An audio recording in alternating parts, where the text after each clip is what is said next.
ठीक है। उसके बाद याद रखना कैथल, पहले बताया हिसार, फिर बताया जिंद, फिर बताया कैथल। हिसार का संबंध भी इतिहास से है, जिंद का संबंध भी इतिहास से है, और कैथल का संबंध भी इतिहास से है। कैसे है इतिहास से? जिस समय दिल्ली में आपका दिल्ली सल्तनत चल रहा था और गुलाम वंश की दूसरी शाखा जिसको बोलते हैं हम लोग शमशी वंश, शमशी वंश का आपका वो शासक कौन था? इल्तुतमिश, जिसने तराइन का तीसरा युद्ध लड़ा था 1215 में। उसकी बेटी थी रजिया सुल्तान, 1236 में मर जाएगा। कौन? इल्तुतमिश। और ये क्या करेगी रजिया सुल्तान? दिल्ली के जो आपके सरदार थे, अमीर सरदार, अमीर बोलते थे उन लोगों को, उन सरदारों के समक्ष जाकर के न्याय की मांग करेगी, क्योंकि इसका भाई नालायक था और भाई के जगह भाई से ज्यादा योग्य ये थी। भारत की पहली महिला शासिका होने का गौरव प्राप्त है किसको? रजिया सुल्तान को, जो कि इल्तुतमिश की बेटी थी और शमशी वंश की आपकी शासिका थी, शमशी वंश। ठीक है।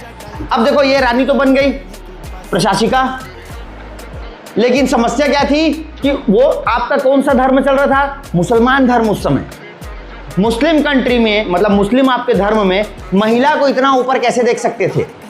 तो वो जितने भी लोग थे ना, वो सब के सब षड्यंत्र करना स्टार्ट करेंगे। इसके जीते हुए जो उसके पिताजी के क्षेत्र थे, उसमें से पंजाब में एक यहाँ पे था भटिंडा। भटिंडा सुने हो नाम? पंजाब में है भटिंडा। पंजाब के भटिंडा में अल्तुनिया नामक एक सरदार था। वो सरदार किसके अंडर काम करता था? रजिया सुल्तान के। तो उसको वहां गवर्नर बना के भेज दी, सूबेदार, गवर्नर समझो वहां का। कहाँ का? भटिंडा का। क्यों? ताकि बाहर से आने वाले लोगों को तो रोकना भाई। और वो दिल्ली में अपना प्रशासन कर रही थी, लेकिन उसके पीछे षड्यंत्र चल रहा था। और षड्यंत्र को अंत में क्या करेंगे ये लोग? ये विद्रोह कर देगा भटिंडा वाला आपका अल्तुनिया सूबेदार, उसी का, किसका? रजिया सुल्तान का। और उस विद्रोह को दबाने के लिए अपनी सेना लेकर के जाते रहती है। कहाँ? आपका ये भटिंडा। और भटिंडा में अल्तुनिया के साथ में युद्ध होता है, वो हार जाती है। हारने के बाद संधि होती है और वो अल्तुनिया उसके साथ विवाह करता है।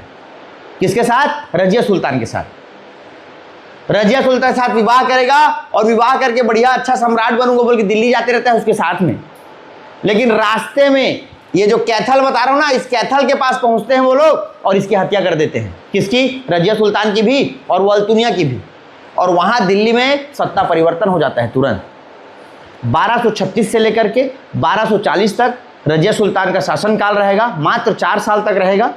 कुछ कुछ इंपॉर्टेंट इसमें कड़ियाँ इतिहास में पढ़ोगे। जब ये न्याय की मांग करने गई थी तो लाल साड़ी पहन करके मांग की थी। इसका महिला होना ही सबसे बड़ा इसके लिए घातक साबित हुआ।